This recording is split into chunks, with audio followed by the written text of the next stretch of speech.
आप देख रहे हैं कुरुक्षेत्र।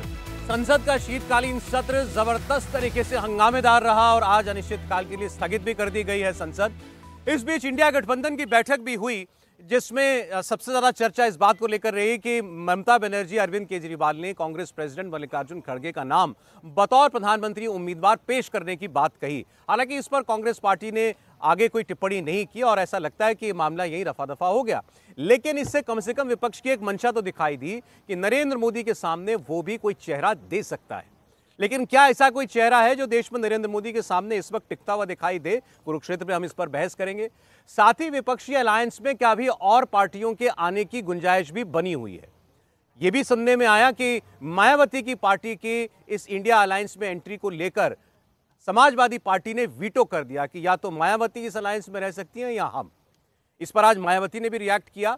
उन्होंने कहा कि उनकी पार्टी को लेकर विपक्षी दलों को सोच समझकर बोलना चाहिए, क्योंकि राजनीति में किसी भी पार्टी को किसी भी और दल की कभी भी जरूरत महसूस हो सकती है। गृहमंत्री अमित शाह का एक बयान भी कल का खूब चर्चा में है, जिसमें वो कह रहे हैं कि लोग हमसे कहते हैं कि हमें समझिए। हम ये कहना चाहते हैं कि अगर आप दिल से भारतीय हैं तो आपको सब समझेंगे, लेकिन अगर आपने इटली का चश्मा पहना है तो आपको कुछ समझ में नहीं आएगा। तो इसमें भी एक राजनीतिक इशारा छिपा हुआ है। सुनते हैं मायावती क्या बोली, देश के गृहमंत्री क्या बोले। शुरू करेंगे उसके बाद आज के कुरुक्षेत्र की बहस मेहमानों के साथ। विपक्ष के गठबंधन में बीएसपी सहित अन्य जो भी पार्टियां शामिल नहीं हैं, बीएसपी सहित अन्य जो भी विपक्षी पार्टियां शामिल नहीं हैं, तो उनके बारे में किसी को भी बेफजूल कोई भी टीका टिप्पणी करना उचित नहीं है तथा इससे इनको बचना चाहिए। मेरी इनको यही सलाह भी है, क्योंकि भविष्य में देश व जनहित में कब किसको किसी की भी ज़रूरत पड़ जाए, ये कुछ भी कहा नहीं जा सकता है। अर्थात फिर ऐसे लोगों को व पार्टियों को भी काफ़ी शर्मिंदगी उठानी पड़े, ये ठीक नहीं है। और इस मामले में खासकर समाजवादी पार्टी इस बात का जीता जागता उदाहरण भी है। जो कहते थे कि हम नहीं समझते हैं, मैंने कहा कि अगर मन खुला रखोगे और मन भारतीय रखोगे तो समझ में आ जाएगा। मन अगर इटली का है तो कभी समझ में नहीं आएगा। मान्यवर, मन का सवाल होता है, भाषा का सवाल नहीं होता है। मन अगर यहाँ का है तो तुरंत समझ में आ जाता है, मन अगर यहाँ का नहीं है तो कभी समझ में नहीं आएगा। हम संसद भवन के बाहर खड़े हैं, हमारे साथ मेहमान जुड़ चुके हैं। के शर्मा जी भारतीय जनता पार्टी से, स्वागत है शर्मा जी आपका। ऋतु चौधरी जी कांग्रेस पार्टी से हमारे साथ हैं। ऋतु जी स्वागत है आपका भी। अजय कुमार पांडे जी एलजेपी रामविलास पार्टी से हमारे साथ हैं। पांडे साहब स्वागत है आपका। सत्यप्रकाश मिश्रा जी जेडीयू से हमारे मेहमान हैं। मिश्रा जी स्वागत है। आदिल खान साहब आम आदमी पार्टी से हमारे साथ हैं। खान साहब आपका ही स्वागत है। क्योंकि अभी गृहमंत्री की बात हमने सुनी, वो कह रहे थे कि सब समझ में आएगा अगर मन भारतीय हैं। क्योंकि संसद का सत्र जो है ख़त्म हुआ, ये कहते रहे हमें समझिए हमें समझिए। आपने 150 सांसद जो है वो निलंबित कर दिए, तो ये समझ नहीं पाए क्योंकि इटली का चश्मा पहनते हैं। शर्मा जी देखिए, जो माननीय गृह मंत्री जी ने कहा है उसको कई बड़े अर्थों में समझने की ज़रूरत है कि आपका पूरा रवैया क्या है। आज का ही रवैया नहीं सौरभ जी, पूरे 10 सालों के अंदर आज तक आप अपने हार को स्वीकार नहीं कर पाए। सबसे बड़ी नासमझी तो यही है। यदि कांग्रेस पार्टी और उसका नेतृत्व यह समझ लेता कि जनता ने हमको हराया है, हमें सत्ता से बाहर किया है, तो ये कहते हैं ना रस्सी जल गई और ऐंठ नहीं गई, तो वो हालत आज कांग्रेस की नहीं होती। तो पहले तो ये स्वीकारना पड़ता है। हम लोग भी वर्षों तक हारे हैं, बहुत चुनाव हारे हैं। हम हर बार चुनाव हारने के बाद सौरभ जी एक हम समीक्षा करते थे और उस समीक्षा के अनुसार हम देश की जनता के सोच के अनुसार अपने को बदलते गए और बदलते बदलते हम उनके अनुरूप इस रूप में आए कि पहली बार 2014 में एक गैर कांग्रेसी जो है भारतीय जनता पार्टी की सरकार इस देश के अंदर पूर्ण बहुमत की सरकार बनी। और फिर उसके बाद 2019 में भी उसी तरह से हमें मैंडेट मिला और पहले से ज़्यादा वोट मिला। तो आप पहले देश के जो मानसिकता है उसको समझिए, उनका उद्देश्य ये है कहने का, वो बताना चाहते हैं कि आप यहाँ तो ठीक है, लेकिन आप कहाँ से अपने आप की शुरुआत करते हैं। अपनी शुरुआत आप अपने सोचते हैं कि हम विदेश में जाके कुछ बोल आएंगे, कुछ ये कर देंगे, कुछ वो कर देंगे। इससे नहीं होता है सर। आपको जनता, भारत की जनता के मन में अपनी पहचान छोड़नी होगी। दूसरी बात, आपने गठबंधन की मैं केवल इतना कह सकता हूँ कि देखिए 4 बैठकें हुई, 4 बैठक के बाद क्या हुआ? परिणाम 0। ना कोई संयोजक नियुक्त हुआ, ना कोई कॉमन मिनिमम प्रोग्राम बन सका, ना कोई ऐसी बातें तय हुई। मैंने पहले भी एक रैली का जिक्र किया था कि किस तरह से कमलनाथ जी ने एक झटके में वो रैली को समाप्त कर दिया है, कहते हुए कि यहाँ पर रैली नहीं हो सकती। तो क्या रहा?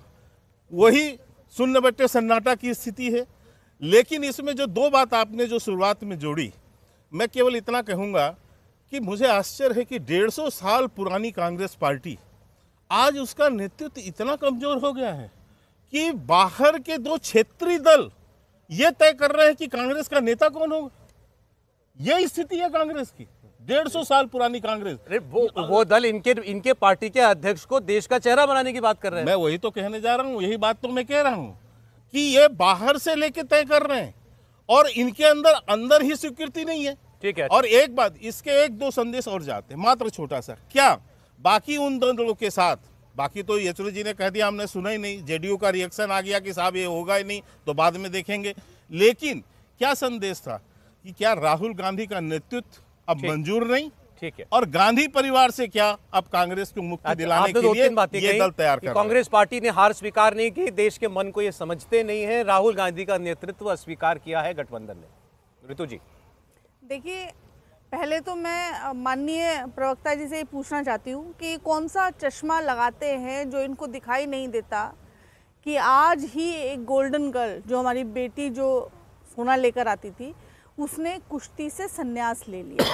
संन्यास क्यों ले लिया? क्योंकि ब्रजभूषण शरण सिंह आज तक उस संसद में बैठा हुआ है जिसके ऊपर माइनर बच्चियों का बलात्कार और उनके साथ छेड़छाड़ करने का आरोप है।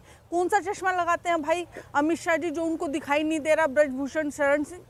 आज ही 87 लोगों का आज वो है जो है शव दहन हुआ है मणिपुर में, और लोगों ने काले कपड़े पहन के डबल इंजन की सरकार के सामने प्रदर्शन किया है, और वो 8 महीने से मॉर्चरी में रखे गए थे।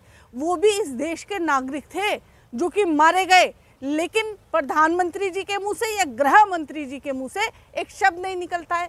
कौन सा चश्मा लगा रखा है भाई जो आपको मणिपुर दिखाई नहीं देता है? दूसरी बात, अभी मेरे भाई ने बोली कि भाई आपको जो है कितनी पुरानी पार्टी है और इनका जो है बाहर वाले ये कर रहे हैं, निर्णय कर रहे हैं। अरे आप ये बताइए, जब आप चुनाव लड़ने चले थे तो 38 जो है संगठन जो है 38 पॉलिटिकल पार्टियों को साथ लेकर चले थे। कहाँ है वो पार्टियां? कोई मीटिंग हुई आपकी? हमारी तो लगातार मीटिंग्स हो रही हैं गठबंधन के साथ। आपके कौन सी मीटिंग हुई? क्योंकि आपकी पार्टी में केवल 2 की ही चलती है और 2 का ही विकास आप करते हो। आप ना प्रवक्ताओं को पूछा जाता है, ना सांसदों को पूछा जाता है, ना एमएलए को पूछा जाता है, ना इनके नेताओं को पूछा जाता है। ऊपर से जो आदेश आ गया वही सर्वमान्य हो जाता है। सर आपने जो है उनको बहुत टाइम दिया, मुझे तो रोका ही नहीं आपको। हाँ, तो आप अच्छा बोला ना बीच में, तो ये विराम आपने वहां पर नहीं लगाया था। तो ये लगातार जो है 143 सांसद जो है निलंबित कर दिए जाते हैं। आज आधा विपक्ष जो है बाहर बैठा हुआ है संसद के। कौन सा चश्मा है भाई? और दूसरी कौन सी लोकतंत्र की कौन से जो लोकतंत्र का सुबह सम्मान करके दंडवत प्रणाम करके जो पार्लियामेंट में प्रवेश करते हैं और लोकतंत्र की हत्या करने जाते हैं, उसका गला घोटने जाते हैं। वहां पर सवाल पूछना गुनाह है क्या? विपक्ष का काम क्या है? विपक्ष का काम है सवाल पूछना। विपक्ष ने सवाल पूछा, आपने उनको बाहर कर दिया। क्या ये काम है सरकार का? अच्छा, एक मिनट बता रहे हैं, बोलिए। एनडीए की बैठक में इन्होंने पूछा कि आपकी एनडीए की बैठक। देखिए साहब, हमारे यहाँ तो सब कुछ तय है, जो एक बैठक में तय होना चाहिए। जो बैठक हुई थी उसमें सब कुछ तय। हमारे गठबंधन दलों में मतभेद कहाँ है? और हमारे गठबंधन दल के किसी नेता का कोई बयान आया? हमारा नेता तय कि किसके नेतृत्व में जाएंगे, तो सबसे लोकप्रिय प्रधानमंत्री श्री नरेंद्र मोदी जी के नेतृत्व में जाएंगे। हमारी नीति तय कि गरीब कल्याण की योजना, गरीबों के उत्थान की योजना, चाहे हमने शौचालय बनाए, चाहे हमने मुफ्त में लोगों को अनाज दिया, आयुष्मान भारत से लोगों का जो है इलाज की बात हो 5 लाख तक का, तो हमारी सारी योजनाएं भी तय, नियत भी स्पष्ट है कि हम जो है पारदर्शी तरीके से लोगों तक लाभ पहुंचा रहे हैं। तो हमारे नेता, हमारी नीति, हमारी नियत हर कुछ तय है। हमारे सारे घटक दल जो हैं उन सब में सहमति है और जहां तक सीट शेयरिंग वो भी क्लियरिटी है हमारी। लीडरशिप का सवाल विपक्ष के सामने है, हमें तो जनता के सत्यप्रकाश करना है, कर रहे हैं। देखिए खबर तो ये भी छपी हुई है एक न्यूज, एक बड़े मीडिया हाउस की, कि जब मल्लिकार्जुन खड़गे जी का नाम ममता बनर्जी ने, अरविंद केजरीवाल जी ने लिया बैठक के अंदर, तो नीतीश कुमार जी, लालू यादव जी नाराज हुए उस बात से काफी। एक बात समझिए, जो इस पूरी विपक्षी एकता के सूत्रधार हैं वो नीतीश कुमार हैं। उनके अथक प्रयासों से 28 पार्टियां 4 मीटिंग कर चुकी हैं। लोकतंत्र में सहमति और असहमति होता है। नागपुर की तरह चाबी से चलाना की तानाशाही नहीं होता कि नागपुर से 3 चिट्ठी आई, मोदी जी को पकड़ाई गई, वो 3 चिट्ठी 3 प्रदेशों में भेज दी गई, मुख्यमंत्री बन गया। 2 व्यक्ति जो चाहता है वो तय कर लेता है, उनके साथ रहना है तो रहिए, नहीं तो जाइए। खड़गे जी के नाम पर असहमति है जेडीयू में। समझ लीजिए कि 28 पार्टियों में कई तरह की बातें और चर्चा होंगी और होती रहेंगी। ये जनतंत्र है, ये लोकतंत्र है, तानाशाही नहीं है। और 28 पार्टियां एक मुद्दे पर एक साथ खड़ी हैं कि वर्तमान की जो नरेंद्र मोदी की तानाशाही वाली सरकार है, जिसकी नीयत और नीति दोनों पर प्रश्न है। 150 सांसदों को भी, ऋतु जी ने सही कहा, 150 सांसदों को भगा करके, अब निलंबन करके तमाशा बना रहे हैं लोकतंत्र का और कह रहे हैं कि कौन सा चश्मा आपने पहना है। मुझे तो लगता है इनको अगर कई चश्मे भी पहना दें तो भारत के आखिरी हाशिए पर बैठे व्यक्ति को, अमित शाह को, नरेंद्र मोदी को उनका दर्द का एहसास नहीं है कि महंगी होती हुई रोटी थी, बेरोजगारी थी, चरम सीमा पर बेरोजगारी इस देश में गया, 18 करोड़ लोगों को रोजगार नहीं दिया, उस पर कोई बात नहीं करना, सीधे उतर आना, 3-4 बिल पास करने थे, संसद को डिस्टर्ब किया, चले गए। एक महत्वपूर्ण मुद्दा यह है कि हमारी एक प्रधान नीति है और प्रधान नीति से प्रधानमंत्री भी तय हो जाएगा और राष्ट्र का नेता भी तय हो जाएगा। जो आपको स्पष्ट पता है कि प्रधान नीति क्या, इस देश के लोकतंत्र की रक्षा सबसे पहली नीति है। आप समझिए, जिस देश में महंगाई बार बार बढ़ती चली गई, गरीब हाशिए पर पहुंच गए, रोजगार के संकट और बादल मंडराते रहे और नरेंद्र मोदी पूरी दुनिया घूमते रहे, मणिपुर में आग लग गई, नरेंद्र मोदी चुप्पी मार गए। अभी वो कहते हैं ना गारंटी, अरे भैया आपके संसद में 4 लड़के घुस गए, आपकी गारंटी का क्या हुआ? कहता है मोदी जी की गारंटी है। ये जो झुंझुना बजाते हैं ना गारंटी वाली, इस झुंझुना से देश नहीं चलेगा। देश चलता है नियम, निष्ठा और नीतियों से। मोदी जी की गारंटी झुंझुना है। आज भी रुक जाइए, इन्होंने तो नारा बनाया 2024 के चुनाव बनर्जी ने क्या सवाल उठाए? मनरेगा का पैसा वेस्ट बंगाल को नहीं दे रहे। जिस मनरेगा को कांग्रेस पार्टी लेकर आई थी, आज उसको आप क्लेम करते हैं। तो आप समझिए कि जब आप गरीबों के दुख दर्द में शामिल नहीं है, उनके हिस्से नरेंद्र मोदी गरीबों के दुख दर्द में शामिल नहीं है, मोदी की गारंटी व्यवस्था 28 है, झुंझुना है। एक सेकंड, मतलब झुंझुने के भरोसे जा रहे हैं चुनाव में। देखिए 2014 से ये गाल बजा रहे हैं, जनता को इनकी परवाह नहीं है और न इनको जनता की परवाह है। मैं तो एक सीधा सवाल पूछता हूं, आज 21 तारीख है, खत्म है, कल 22 घोषणा, 5 दिन बचे हैं, कहां है सीट शेयरिंग? पिछली बार इसी बैठक पे आपके चैनल पर 2 दिन पहले चिल्ला चिल्ला के कहा गया था कि 31 दिसंबर तक सीट शेयरिंग आउट होगा। दिख रहा है आपको आउट होता हुआ, या ये किस कवायद जा रही है? और आगे चलिए, 3 महीने रह गए हैं जब देश पहले चरण के चुनाव में जाएगा। बताइए कौन सा स्टार कैंपेनर है, कौन कहां प्रचार करेगा? न नेता रामविलास पासवान याद आते हैं, उन्होंने 2 बातें कही थी कि अश्वमेघ का घोड़ा है नरेंद्र मोदी, ताकत है तो पकड़ के दिखाओ। बिहार में तो पकड़ ही नहीं पाओगे। 200 सीट पे भाजपा की कांग्रेस से सीधी लड़ाई है। आप कहीं नहीं हैं, जो चंद प्रदेशों में आप बैठे हैं वहां का तमाशा देख लीजिए। मायावती और अखिलेश यादव, एक फिगर रख दूं, पिछले चुनाव में मायावती जी को, जो अखिलेश जी इतना बोल रहे हैं और घमंड है, बीएसपी को 20% वोट मिले थे।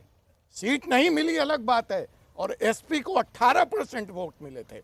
बीएसपी बड़ी पार्टी है उत्तर प्रदेश में। और बता दूं, जो वोट शेयर में गिरावट है बीएसपी की, वो मात्र 0.34% की है, और एसपी के वोट शेयर में गिरावट है 5.11% की। किस आधार पर फैसला होगा उत्तर तो प्रदेश आप वकालत कर रहे हैं कि ये मायावती जी को अपने अलायंस में लें? हम ये नहीं कह रहे हैं, हम इनका हाल दिखा रहे हैं कि ये ताश के बिखड़े पत्तों से ठीक है। अगर महल खड़ा होता तो न जाने ये कब खड़ा कर लेते। तीनों जवाब देना चाहेंगे आपको। पहले आदिल खान जी, दिल बहलाने को एकीकरण का ख्याल अच्छा है। आपको उनको चिंता है कब सीट शेयरिंग होगी आपकी, कब आप लोग कैंपेन शुरू देखिए, करेंगे? अब चिंता उनको भी होने लगी जिनके रात के 2 बजे जिनका बोरी और बिस्तर मोदी जी ने बांध के फेंक दिया था। ये जो गलत अपनी बात झोपड़ी न ये आप बचा अक्सर पाए, बोलते हैं। जो अपने चाचा कोई भतीजे चेप का नहीं सीट फेंका नहीं गया, तय कर पा रहे कोई हैं, नहीं फेंका उनको गया, हम चिंता तय है करेंगे, इंडिया फेंका अलायंस गया की। या आप भाई तय साहब, करेंगे। आपके बीच में नहीं आप बोला तय- था। नहीं, आपके बीच में नहीं, आप फिर गलत मैं बात बोलने मत नहीं बोलिए। अच्छा ठीक है, ओके। फिर मैं गलत बोलने बात नहीं पांडे जी, दूंगा, अच्छा, गलत ठीक बात है। ये नहीं। आप अक्सर ऐसा मत शुरू करिए। करेंगे। ऐसे भी दो ही ऐसे डायलॉग है बोलने पांडे जी, बोलने पांडे जी, दो ही पांडे जी। डायलॉग है आपका, आपका चाचा बड़ा भतीजा सम्मान करता हूं। और बिस्तर एक वर्ड फेंक नहीं दिया बोला। गया। अच्छा, चलिए, अरे उससे आप आगे बढ़े। जेल आपका में बोरिया हैं। उससे आगे आप बढ़ गए। जेल में हैं। पांडे जी, आप पांडे जी, मुद्दे पे पांडे, बात पांडे। कीजिए। आपका बोरिया मुद्दे बिस्तर पे बांध बात के कीजिए। फेंका गया कि अपनी नहीं बात फेंका गया? हाँ, साहब, बोलिए, कीजिए। मुझसे बात अपनी बात मैं आपको कीजिए। धन्यवाद दूंगा कि मुद्दे पे आपको बात पासवान जी कीजिए। की याद तो आई। अपनी बात अच्छा, कीजिए। देखिए, आगे बढ़ जाए। देखिए, बड़ी बड़ी बातें भारतीय जनता पार्टी के प्रवक्ता ने और उनके साथी ने कही।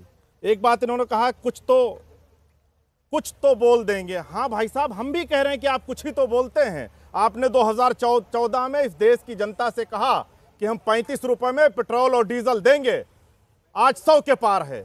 आपने इस देश की जनता से वादा किया कि हम 350 रुपए में गैस का सिलेंडर देंगे, आज पूरा देश देख रहा है 1200 से पार है। अभी हाल में आपने राजस्थान की जनता से 450 रुपए में गैस सिलेंडर देने का वादा किया और कल आप पार्लियामेंट के अंदर आके मुकर गए। तो आप झूठ बोलने का काम 2014 से लगातार जारी है। आज इस देश का 80 करोड़ युवा बेरोजगार है, उस पर आप एक शब्द बोल के दिखाइए। आप तो कह रहे थे कि 2 करोड़ रोजगार, 18 करोड़ रोजगार अब तक मिल जाना चाहिए, उस पर एक शब्द बोल के दिखाइए। आपने कहा महिला सम्मान की बात की, आपके अपने सांसद महिला खिलाड़ियों के साथ अभद्रता करते हुए पाए गए। दिल्ली पुलिस की चार्जशीट है, जाके पढ़ लीजिएगा। आपने कहा कि जी वो एक क्षेत्रीय पार्टी है, उसके दबाव में आ गए। भाई साहब, ये वही क्षेत्रीय पार्टी है जिसके नेता अरविंद केजरीवाल जी ने आपको 3 बार दिल्ली के अंदर धूल चटाया। एमसीडी के अंदर 15 साल से आपकी भ्रष्ट सरकार को अरविंद केजरीवाल जी और दिल्ली की जनता ने मिलकर उखाड़कर फेंकने का काम किया। ये वही आम आदमी पार्टी है जिसने पंजाब के अंदर आपको घुसने नहीं दिया। ये वही आम आदमी पार्टी है जो गुजरात, जहां आपकी प्रयोगशाला और कार्यशाला है, वहां जाती है तो आपके चूरे हिल जाती हैं। आज आपको सबसे ज्यादा डर सिर्फ इस बात का है कि अगर ये सारे लोग एक साथ खड़े हो गए और इन्होंने इस देश की बेरोजगारी पर सवाल पूछना शुरू कर दिया, इस देश की महंगाई पर सवाल पूछना शुरू कर दिया, महिला सुरक्षा पर आपसे सवाल पूछना शुरू कर दिया, किसानों की आय जिसको आपने दुगनी करने का वादा किया था उस पर आपसे सवाल पूछना शुरू कर दिया, तो आपके पास कोई फिलहाल जवाब तो नहीं है। सवाल पूछना चाह रही है शराब घोटाले पर केजरीवाल जी से। आप उस पर भी जवाब दे रहा हूं। जी। आपने क्या किया? जो सदन के अंदर चुने हुए लोग आपसे सवाल पूछते हैं, इतिहास के अंदर पहली बार ऐसा हुआ होगा आजादी के बाद कि 150 सांसदों को आपने सदन के बाहर उठाकर जी, फेंक खान साहब, दिया, ठीक है। क्योंकि आपसे सवाल पूछ रहे थे। और जो सदन के बाहर आपसे सवाल पूछते हैं, आप उनको जेल भेजने का काम करते हो। कल तो कोर्ट ये ने जो आप संज्ञान नहीं ले एजेंसियों लिया के है। दम पर और सत्ता के अहंकार पर इस देश को चलाना चाहते हैं, 2024 में इस देश की 140 करोड़ जनता ठीक है। एक आपके अहंकार का जवाब अपने वोटों से देने ये बार जा रही है। बार आम आदमी पार्टी कहती है कि डर कर अरविंद केजरीवाल को समन भिजवाए जा रहे हैं। अभी डर के कौन भाग रहा है विपासना करने, ये तो पूरा देश देख रहा है। अब जांच एजेंसियां, अब यदि आप शराब, खान साहब, अब विपासना करने भी ना जाए, उस पर भी तानाशाही लगा दीजिए। अच्छा, उस ठीक, पर भी ठीक, रोक ठीक, लगा ठीक, दीजिए कि अरविंद केजरीवाल विपासना करने अच्छा, भी आदिल नहीं जा खान जी, सकते। आदिल खान, उस बोलिए। पर भी कुछ लगा दीजिए। बोलिए। आपके पास तो बहुत सारे बस, कानून हैं। ठीक सर, ठीक। सौरभ भाई बोलिए, उस पर भी रोक देना। अच्छा, ये। अच्छा, ठीक। ये तो सत्ता के अहंकार में चूर लोग हैं। सुन लें आप ये जवाब, उस पर सुन भी लें। रोक लगा जवाब, दे कि जवाब, कोई विपासना जवाब, करने इस देश में नहीं जवाब, जा सकता। रोड में जाके चिल्लाओ यार, डिबेट में ऐसे अरे चिल्लाओगे कोर्ट में तो भी क्या चिल्लाते होगा? हैं और आपके सामने, आपके अहंकार के सामने भी ठीक है, आदिल खान चिल्लाएंगे। जी, आदिल यहाँ आप मेरी आवाज नहीं दबा सकते। हाँ, नहीं, ठीक है। आपका आप अहंकार अपने मेरे वक्त से दबा रहे हैं नहीं भैया, चलेगा। आपकी आवाज, अपने वक्त में आप सब लोग बोले, कोई दिक्कत नहीं। आपकी आवाज जनता दबा रही है, हम नहीं जनता दबा रहे किसकी हैं। आवाज दबा रही है? और बता MCD में देता हूं, सबने देख बता लिया। देता हूं, बता आपके देता हूं। 18 साल के भ्रष्टाचार अच्छा, को उखाड़ कर आदिल खान जी, फेंका हो गया हमने। प्लीज, मेरे ख्याल में अरे एक ऐसे बार क्यों बोल- जवाब तो सौरभ ले जी, लें। जब ऐसे बोलिए, आप बोलिए, आप बोलिए। मैं तो कुछ बोला नहीं। इतना ऊंची ऊंची चिल्लाने वाले इन जो है पार्टी के जो प्रवक्ता बोल रहे हैं, इनसे जरा पूछिए इनके जो है लोकसभा में कितने सांसद हैं?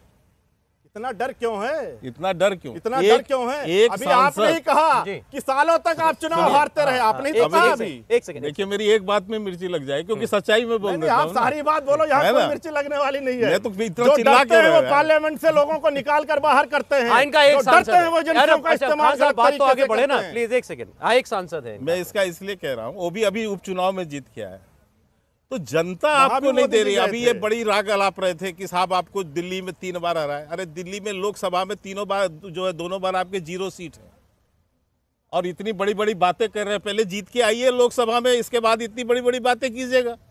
अभी क्यों चिल्ला रहे हो? अभी तो कुछ नहीं है। ये दोनों मिलकर लड़ लिए तो लड़ तो ले। वो चेहरे पर कौन तनाव नहीं दिख लड़ा रहा है? है उनके। नहीं, कांग्रेस और आम तनाव आदमी तो पार्टी। दिख रहा है दोनों के। मुझे एक चीज बताइए, क्या उत्तर प्रदेश में सपा और कांग्रेस मिलकर नहीं लड़ी चुनाव? नहीं लड़ी। और बाकी देशों में भी क्या ये गठबंधन करके 2019 में हमसे चुनाव नहीं लड़े थे? यदि 2 राज्य छोड़ दूं मैं तो बाकी जगह तो गठबंधन में ही थे सौरभ जी। और आपको कांग्रेस की भी स्थिति बता देता हूं, 18 राज्यों में कांग्रेस 0 सीट पर है। केंद्र शासित और राज्य मिलाकर 36 हैं। 18 राज्यों में खाता नहीं खुला है कांग्रेस का। केवल 7 राज्य ऐसे हैं जिसमें 1 से 2 सीट तक हैं, और केवल 1 राज्य ऐसा है केरल, जहां ये डबल डिजिट पर है। तो अभी इनको कौन सी लड़ाई लड़नी है? जमीन पर आके पहले समझें। तभी तो वो एक हुए हैं सब लोग। नहीं, कहाँ एक हैं? क्यों एक मिलकर हराएंगे आपको? कहाँ एक हैं? आप बताओ मुझे, कहाँ की क्या हुआ है उस दिन बैठक के अंदर में? क्या कोई नीति बन गई? क्या कोई संयोजक बन गया? क्या कोई प्रधानमंत्री का चेहरा आ गया? क्या कोई कॉमन मिनिमम प्रोग्राम आ गया? कोई संयोजक बन गया? कोई रैली तय हो गई? क्या हुआ? अच्छा ठीक, वही बात जो आज तीनों बैठ के यहाँ कह रहे हैं, हम मिलकर लड़ेंगे।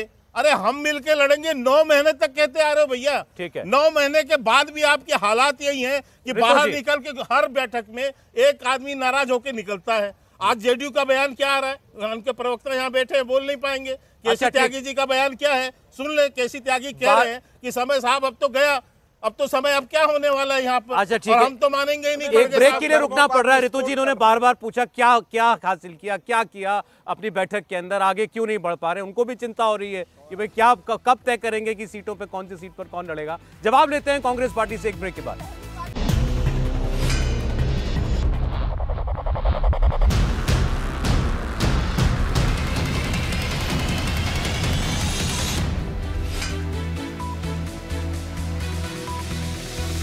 आप देख रहे हैं कुरुक्षेत्र, सारे मेहमान हमारे साथ बने हुए हैं। इंडिया गठबंधन की बैठक भी हुई है, उसमें क्या हासिल हुआ, क्या गठबंधन में कुछ रणनीति दिखाई दे रही है, इस बात की चर्चा हमारे प्रोग्राम में भी चल रही थी। ऋतु जी पहले एलजेपी पार्टी से पूछ रहे थे, पांडे जी, अब शर्मा जी ने भी पूछा बीजेपी से, क्या हुआ? 4 बैठक कर ली, नतीजा क्या निकला?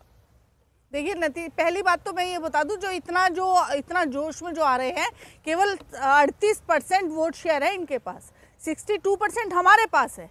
और जो अभी जो तीन नहीं कहा है, तो आप आंकड़े नहीं पता, फिर इसका मतलब आपको आप आंकड़े जान लीजिए, फिर आप कैसे भाजपा देंगे। पहले तो एंटायर ऑपोजिशन, पहले तो इनको चुप करिए। शर्मा जी, पहले तो आप अपने आंकड़े समझ के आइए, पढ़ लिख के आइए थोड़े से, ठीक है, ताकि आपको पता चले। आप बोलिए कि भाजपा वाले क्लास लगाया करें प्रवक्ताओं की, और आपको पता चले कितना परसेंटेज वोट पे आप लेकर आए हैं। दूसरी बात, जो 3 पप्रदेश जीते हैं उसमें भी हमारा वोट शेयर इनसे ज्यादा है, और पिछला जो इनका वोट परसेंट था उससे तो अभी कम लेकर आए हैं ये, तो इसका मतलब तो ये पिछड़ रहे हैं। और दूसरी, मेरा गणित तो बिल्कुल सही है सर, आप अपना करेक्ट करो। अच्छा बोलने दीजिए। वो 4 प्रदेश कहना चाह रही है, वो 10 बार आपको सुनाते हैं ना कि 10 लाख वोट ज्यादा मिला उनको तेलंगाना जोड़ते हैं उसमें, कि हमको 10 लाख वोट ज्यादा मिला। नहीं, मुझे एक चीज बताइए, डायरेक्ट फाइट आप देखिए, मैं तो अच्छा चलिए, मेरे को बोलने दीजिए, आप पर बात करेंगे तो फिर अधीर मत, इसलिए मैंने रोका नहीं तो मामला फिर यही अभी तो बोल रहे थे, अभी आप इतनी बोलिए। जल्दी इनको बुखला भी गए। नहीं, मैंने बीच में नहीं टोका, मैं सौरभ जी से बात कर रहा हूं। यूपी की बात कर रहे थे, यूपी में अमित शाह की और जो योगी आदित्यनाथ की नूरा कुश्ती हो रही है, उस पर तो कुछ बोलेंगे नहीं। वहां पे आरएसएस जो है अपने ऑर्गेनाइजर में मुखपत्र में बोलती है कि 40 सीटों पर हम हार रहे हैं। वहां पे ये डिसाइड नहीं कर पा रहे कि कौन मुख्यमंत्री का चेहरा कौन होगा।